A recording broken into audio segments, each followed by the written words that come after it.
Если на холодном запуске у вас появился стук или цокот, не списывайте это на норму. В 90% случаев двигатель не должен так стучать.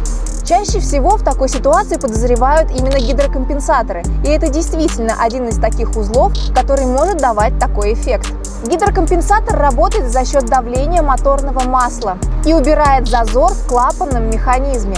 На холодном запуске масло густеет и не сразу заполняет внутреннюю полость, из-за чего появляется кратковременный стук. В норме он пропадает через несколько секунд. Но если звук держится и повторяется каждое утро, это уже не особенность запуска, а сигнал о проблеме в системе смазки и износе детали.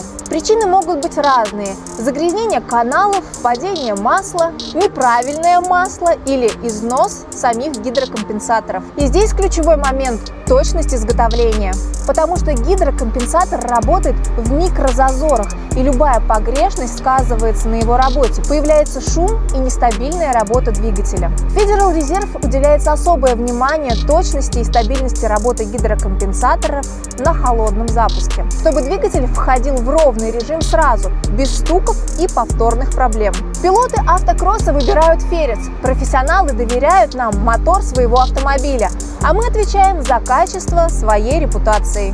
Если вы еще не обращались к продукции Феррис, самое время начать. Ознакомиться с ассортиментом вы можете по ссылке в шапке профиля.